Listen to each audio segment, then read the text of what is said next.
वो निकल नहीं पाते। डॉक्टर होते हुए भी दानव के रूप में काम कर रहे हैं, इंजीनियर होते हुए भी दानव के रूप में काम कर रहे हैं। जहाँ उनको बनाना है वहाँ वो बिगाड़ रहे हैं, जहाँ बिगाड़ बनाना है वहाँ बना रहे हैं। तो बनाने के लिए पहले उनको अपने देवी देवताओं में भी आया है कि हनुमान जी को भी उनके बल का याद दिलाना पड़ा था। उसी तरह से मानव के अंदर सब चीज है, उसको हमें बार बार जो अंधकार है, जो मैल है, जो गंदगी है, उसे हटा करके जब साफ कर देंगे तो वो जिस उद्देश्य से आया हुआ है, मानव रूप जो आया है, उस काम में वो जब लग जाएगा तो उसका भी जीवन सफल होगा और वो अपने साथी को भी सफल करके जाएगा। एक एक आदमी अगर एक लोगों को बनाने लगे तो पूरा ये मानव जीवन सफल होगा। ज्यादा कुछ करने की जरूरत नहीं, एक आदमी एक के अगर ड्यूटी ले ले, मिला हुआ है दाएं और बाएं अगर हमने ठीक कर दिया तो हम सुरक्षित। अगर मुझे सुरक्षित रहना है तब मुझे अपने जो दाएं बैठा हुआ है और जो बाएं बैठा हुआ है, दोनों जब सही होंगे हमारे रूप रेखा में, हमारे जैसे विचारों से, तभी हमारा विचार समझ में आएगा। और हम अकेले यहाँ बैठे रहे तो कोई मतलब नहीं। ऐसे ही अगर लोग अपने दायां और बायां हाथ को दोनों को मजबूत कर लें, हाथ केवल अपने शरीर नहीं, अपने आसपास रहने वाले भी हमारे ही हाथ पैर होते हैं। इसलिए इनको ठीक करना है। इनको कैसे ठीक होना है? पहले तो खुद ठीक होना है। जिन इन विचारधाराओं से, जिन इन अंधकारों में, जिन इन गंदगियों में हम फंसे हुए हैं, उनको हम हटा करके, जैसे कपड़े गंदे हो जाते हैं तो 2 बार साबुन लगाना पड़ता है। मशीन से निकालने के बाद जो दिखता है तेरे मशीन में भी साफ नहीं हुआ।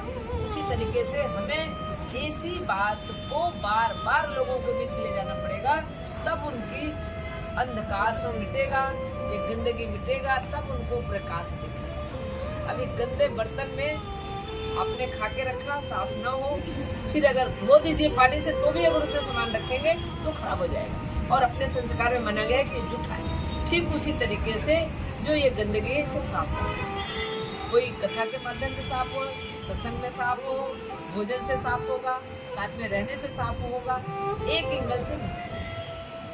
जैसे उनको हम बताएं तो उनको उस हिसाब से प्रवेश भी मिले। कम से कम एक केंद्र तो ऐसा हो जाए कि देश विदेश से लोग अगर आए तो कहे यहाँ तो रोटी ऐसी मिलती है, सब्जियां ऐसी मिलती है, रहते लोग ऐसे हैं, इसलिए स्वस्थ है। जब वो हमें देखें तो कहे भाई आपका राज्य क्या है स्वस्थ रहने का?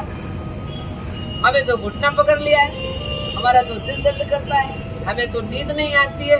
आप कैसे टाइम से सो जाते हो, कैसे टाइम से उठ जाते हो, फिर अपनी दिनचर्या कैसे आप कर लेते हो? तो उनको बताया जाए कि हम ये खाते हैं, हम ये पहनते हैं, हम इस तरह की सोच रखते हैं।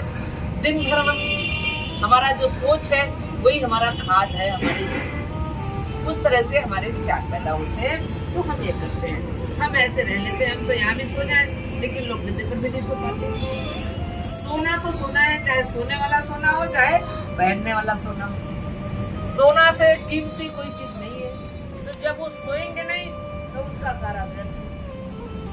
पहनने वाले सोना से ज्यादा सोना जरूर खिला, चाहे जो भी दीजिए, और उनके स्वास्थ्य ठीक नहीं रहेगा। और अगर वो सो लेंगे तो उनका स्वास्थ्य ठीक रहेगा, सारी एनर्जी उनकी बैटरी चार्ज हो जाती है। तो ये चीजें उनको जब हम बताएं तो हमारे पास एक नमूना होना चाहिए कि अगर आपको ऐसा भोजन लेना है तो वहाँ चलिए, आपको ऐसा बनना है तो कुछ दिन आपको त्याग करना पड़ेगा, इनसे थोड़ा हटना पड़ेगा, तो आपको अच्छा भोजन भी लगने लगेगा, स्वास्थ्य भी ठीक होगा, आपको नींद भी आएगी और फिर आप स्वस्थ रहेंगे। तब आप कुछ अपने को समझ पाएंगे। बीमार आदमी क्या समझ पाएगा? अभी कोई बीमार होता है, अस्पताल में जाता है, उसके साथ लोग जाते हैं, उनको बताता है डॉक्टर कि आपके मरीज को ये बीमारी है, मरीज को नहीं बताता। तो ऐसे ही सभी मानव जीवन दानव रूपी बीमारी से बीमार हो चुके हैं। जब ये दानों को निकाल दिया जाएगा तो उन्हें हम स्वस्थ कर देंगे, वो अपने आप को पहचानेंगे। जब अपने आप को पहचान लेंगे तो उनको फिर वो याद आएगा।